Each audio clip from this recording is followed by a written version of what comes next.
As night fell, a strange stillness seeped into the depths of the forest. Even the wind seemed hesitant to slip between the trees, and the birds had fallen silent hours ago. The villagers had whispered the same sentence for years. Some who enter the forest never return, and those who do are never quite the same. To me, it was nothing more than an old superstition. I was a journalist searching for the truth behind these stories. My name is Ethan, and that night, I was closer to the truth than ever before, closer than I should have been.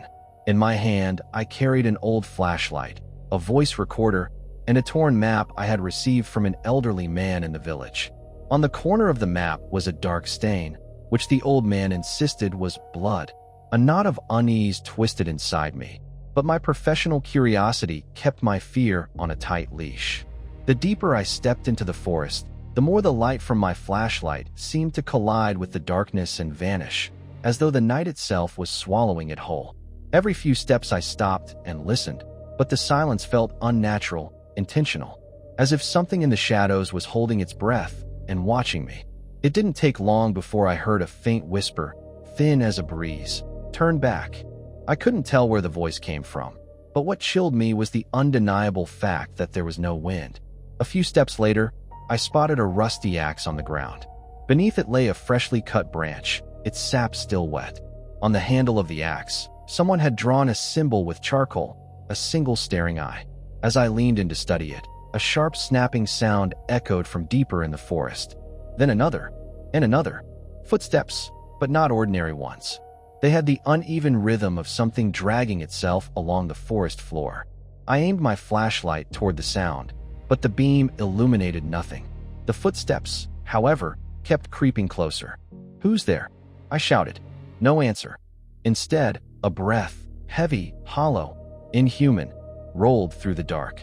My flashlight flickered violently, then died. I held my breath, eyes straining in the blackness. That's when a whisper brushed the back of my neck. "Too late, you found me." I spun around just as my flashlight blinked back to life with a dim, trembling glow. At the edge of the beam stood a figure half hidden among the trees. Tall, thin, its body flickered like shifting shadows. It had no face, only empty, dark hollows where its eyes should have been. Parts of it drifted like mist, while other parts looked like rotting flesh clinging to bone. But what truly froze my blood was the object in its hand. An old photograph. A photograph of me, taken just last week. "I've been waiting for you." The voice didn't leave its mouth. It struck directly inside my skull. I ran. I didn't dare look back. My feet snapped branches, my lungs burned, and the world blurred. When I finally reached the old wooden fence marking the forest's edge, I stumbled to the ground.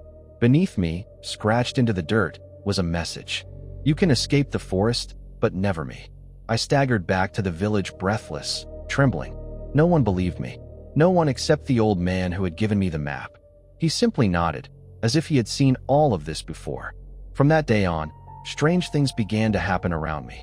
A silhouette outside my window at night. Dark shapes appearing behind me in phone pictures. Fresh leaves scattered on my doorstep every morning, as if carried from deep inside the forest. And one night, I woke to a whisper, a quiet voice drifting from the corner of my room. "Your turn."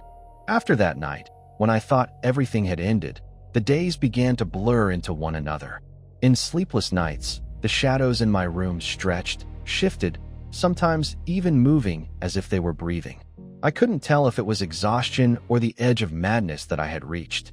But one thing I knew for certain, the entity in the forest had not let me go.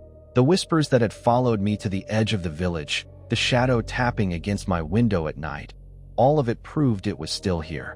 One morning, consumed by fear, I went to the old man's door. The man who had given me the map looked into my eyes and silently invited me inside. It was as if he had been waiting for me.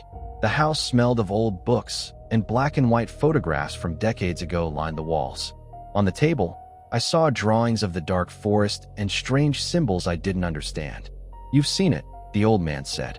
It wasn't a question, it was a statement of fact. I lowered my head. It won't leave me." "Do you know what it is?" The old man drew a deep breath. "It's not a man. They say it was born from the spirit of a scout who vanished in this forest years ago.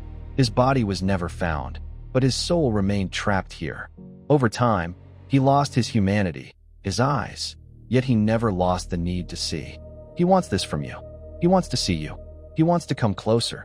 What does it want from me? I whispered. The old man averted his eyes. To take your place. His words cut into me like a blade. I sought an explanation, any explanation, and the man handed me an old flashlight. Tonight, he said, you either face it or you run forever. But if you run, it will find you. Eventually, it always finds you. That night, as darkness fell, I walked toward the forest. My heart pounded so fast it seemed to announce my every movement to the shadows around me. The flashlight trembled in my hand, as if afraid of the dark. As I ventured deeper, that familiar whisper returned. Come. With every step, my breath tightened. In the flashlight's glow, tree trunks twisted into human-like faces, branches stretching toward me as though trying to stop me. Finally, I reached the place where I had first seen it. The eye symbol carved into the axe handle was still there, but fresh, as if someone had touched it moments ago. A sound rose behind me, not a breath, but the act of breathing itself. Heavy, hollow, impossibly deep for any human. I turned. It was there, much closer this time. The faceless entity dragged its shadowed body toward me. In its hand, another photograph. This time, it wasn't of me. It was the old man, standing in the village behind him. It took me a few seconds to understand. The old man hadn't sent me. He hadn't given me courage. What he had tried all these years, he had succeeded at passing his curse on. I was to take his place. He would live. I would be trapped in the forest. As it advanced, my flashlight began to die. The light faded, darkness crept in, and shadows climbed over me. I knew I couldn't run. If I fled, it would go to the village, to people. I had to stop it. With trembling determination, I raised the flashlight and shone it directly at the entity. Its faceless head shivered as the last beam of light struck it. For a moment, it seemed to hurt, as if the light itself were a wound. I pressed the beam with all my strength and shouted, "If you want me, take me." Darkness swallowed me. Silence fell. I closed my eyes, feeling myself collapse. Then, nothing remained. The next day, villagers found only one thing at the forest's edge, my broken flashlight. My body was never found. Yet after that day, the strange happenings in the village stopped. The shadows that lingered outside windows, the whispers carried from the forest, all vanished. Only one thing remained unchanged. A silhouette still roams the depths of the forest. A faceless figure moving through shadows. Sometimes the wind carries my name. Ethan, I am there now. And whenever someone steps into the forest, I watch them, because the man in the forest never